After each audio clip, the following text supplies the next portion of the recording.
Howdy y'all, Fuzzy Biker here. Welcome to Throwback Thursday at Baxter Cycle, and look what they've laid out for us today. This is an amazing bike with a great story. It used to belong to a friend of mine.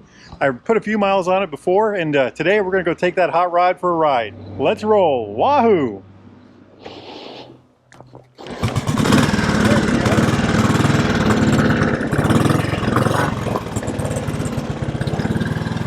I'll take that.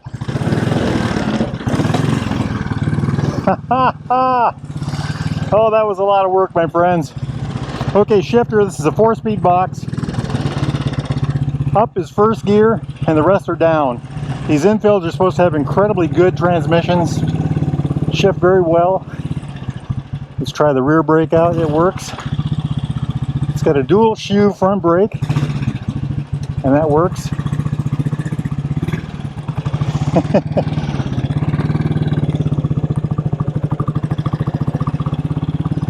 I think I'm in first gear, I'm not sure. I might be in second. No. Nice, very nice. Shifter's on the right, brake is on the left. What a beautiful little machine. 499cc, single cylinder, overhead valves, the cam's in the chest. Very interesting. I'm trying to concentrate on the shifting and things like that. There's second gear. I had to push down to go into second. Second, third, and fourth are all down. Handle's pretty darn nice. Loads of torque, really. What a grin. What an absolute grin. Put her back into, just put her back into first gear. All right, let's see what kind of turning we do here. Oh, excellent, excellent. Notice all the sand on the road. What an absolute grin this thing is. I like it. Second gear is down. Very nice. Third gear.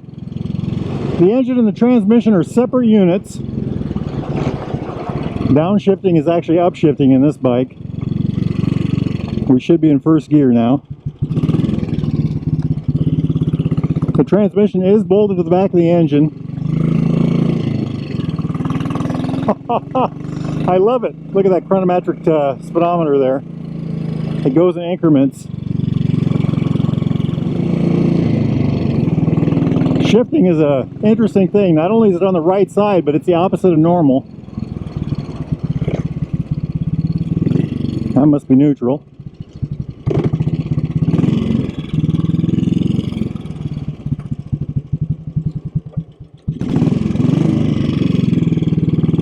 Apparently I found another neutral.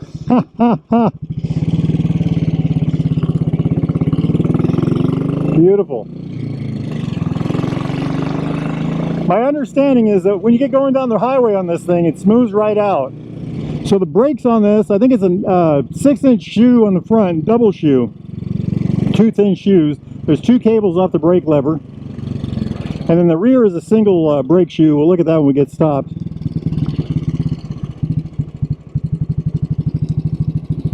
Big truck, big truck.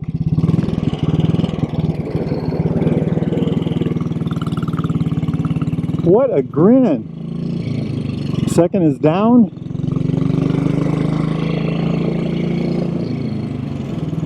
I really like this. This is sweet. There's vibration in the bars, but when you get to a certain point, it all kind of goes away. Very nice. What a treat. Look at the 1957 Royal Enfield Bullet 500. They did not release 500 bullets in the United States this year. They all came over as Indians. I have to concentrate on my shifting here. However, this one was released in England. They did release them in England. This bike was bought by a fellow over in England. He rode it over there, and then he shipped it to the States. And that's how this actual British Royal Enfield Bullet made it to America. What a treat. What a treat. It's a very interesting ride. A very interesting thing to ride. That shifter being on the opposite, you know, 1 up, 3 down is a different thing for sure. Just starting to get the hang of that. There is a neutral finder for the higher gears, but I'm not even going to mess with that. First off, I think it only works between 3rd and 4th gear, and we aren't really doing a lot of that. The downshift, we go up. Upshift, we go down. Oh my goodness. Hey, if y'all are interested in a bike like this, or a newer used Royal Enfield Triumph classic British bike like this, get yourself down here to Baxter Cycle in Marnie, Iowa, or check out baxtercycle.com. They can help you with your motorcycle, with accessories, with parts, with all kinds of good stuff. They've got it all. An absolute hoot this is. Ask for Randy or Jeremy or Mark. They can help you out. That is the 2017 Bullet right there. So I am on a 1957 Royal Enfield Bullet. This is made at the Redditch factory in England somewhere. And that is an Indian made 2017 Royal Enfield Bullet made in India. Well, let's see, how do I turn this thing off? A little bit of the compression release, I suppose. Well, that was certainly an interesting ride. Let's take a look at these hot rods. Like I said, 1957 Royal Enfield Bullet, 500cc. Then over yonder is a 2017, 50 years later, Royal Enfield Classic. Kind of like a Bullet, but you know, similar but different. So this one is a 499cc, aluminum head, cast iron barrel, overhead valve. The cam's down here somewhere. This has got a Lucas Magneto to run it. It's got the Amal concentric carburetor. I think this bike was one of the first ones with an alternator. And I know it came out of the factory with a 6-volt alternator, but it was converted to a 12-volt later. It was also converted to a coil bike later by a guy that, by the guy that brought it back from England over to the States. Now this bike was owned by a good friend of mine, and he has a penchant for putting things back to the way they were. I know he got rid of the coil, put the mag system back in. I did say he put the concentric carburetor, and I think it had a monoblock on it. And I'm not sure if he put it back to a 6-volt, you know, like it originally had, or if it's a 12-volt system now. I think this is a primitive rectifier right here. 4-speed transmission. It's a 1 up, 3 down. There's the same symboling right there. This is a neutral finder, so if you're in a 3rd or 4th gear, you kick back on this and it'll put it in the neutral. The transmission is separate from the engine. However, it's bolted directly to the back of the engine, and there's a primary adjuster that you can use to adjust the chain. A little bit about this engine. It's a dry sump engine. However, the sump for the oil is actually back here. So it's a dry sump engine, but the sump is internal to the case. And these are the 2 pumps. One's a scavenge and one's a pressure pump. Adjust your lifters in here. Isn't that just gorgeous? To me, this is art, my friend. You've heard me say this before, and I go on and on about it, but it really is. Another thing about this is 57. This is the first year of this kind of frame, of this particular style of frame. And if you look at it, the engine actually hangs from the frame. There's no frame structure underneath the engine. It hooks to the front of the engine right here, and hooks to the back of the transmission and to the engine right here. Really neat, isn't it?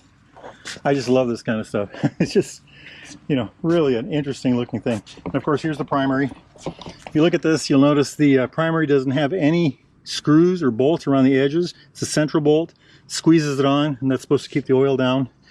I suppose it worked. This looks like a vent for the case, crankcase. What else can we see here? Fuel line. This is the on-off for the fuel. In here is an air box. I don't know if the air box is on this side or the other side, probably the other side.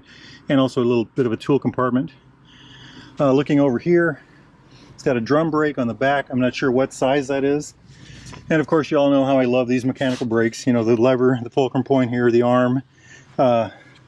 Here's the thing for the brake light, the microelectronics of the day. This rod goes over here to attach to this arm. That's you adjust the brake right there. Little spring there. The chain is adjusted with these snail adjusters right here. Of course, it's got these shocks on here. So I read an article about the bike and its owner, whose name was Rob Marsh, and he talked about how he rebuilt these shocks, and what he did was drain all the oil out of it, drill these holes in, put oil in it till it was about right, and then he put these screws back in, and that's how he did it. And he said it worked good. for him. This is the Speedo drive on the back, by the way. Speedos a lot of times are ridden, you know, run off the back in the old days. Isn't that neat? Front, I think this is a 6-inch brake, but it's a dual shoe. So there's one shoe on this side. You can see the lever right there. And then there's another one on this side. And there's the lever right there. And they had not geared up to where they were making a wide shoe yet. So what it had was 2 half shoes, or what we would call half shoes. Very interesting thing. You had to keep it adjusted right. Otherwise, you know, one shoe would do all the work and the other wouldn't. Now, if you look up here, here's the brake lever, 2 cables. And this little adjuster here, this little thing here, see, but cable, upper cable, lower cable. Kind of an interesting solution, you know, for that era. This is a choke, by the way. Big old metal fender, telescoping forks with covers over them on the front. I love this old nacelle look right here. Looks a lot like the, you know, the modern classics have borrowed off of this. The Tiger Eyes or Pilot Lights, whatever you want to call them. But isn't that just gorgeous? Little knee pads, the chrome covering. Pinstriping. This is the color the bike came out of from the factory. I don't know if this is original paint or not, but that would be quite a feat, wouldn't it? 50 years. Isn't that just gorgeous? Swing arm right there. Just a beautiful thing. Again, the snail adjuster. Look at that fender. Just beautifully done. The seat was redone also. It's incredibly soft. And although it looks like the original seat, it's not. Isn't that just beautiful? Let's look at the gauges. Mirror on the end. I don't know if that's original. I doubt that's original again. Horn here. I suppose the high-lows. Lights would be a low light and a high light. The Smith's gauge here, made in England. And it's one of those chromatic or chronometric, I guess. And it goes up in increments, kind of like a clock. It says 54,000 on here. Now, the article I read about this by this Marsh fellow, he says the bike, he had put 70,000 on this, so I'm sure this is on its second trip at least. Little amp meter there, choke right there. Just a really neat looking thing. Sitting on this thing, it feels really good. I mean, it just feels like a really neat motorcycle when you sit on it. It, you know, it looks, I don't want to say it looks big, it doesn't look small. But when you sit on it, it feels so manageable, you know. Engine was supposed to put out 27 horsepower. The gearbox is called an Albion gearbox, and those are supposed to be extra smooth, which this one was pretty good. Weight on this motorcycle, I found 370 pounds, 168 kilograms. I don't know if that's dry or wet.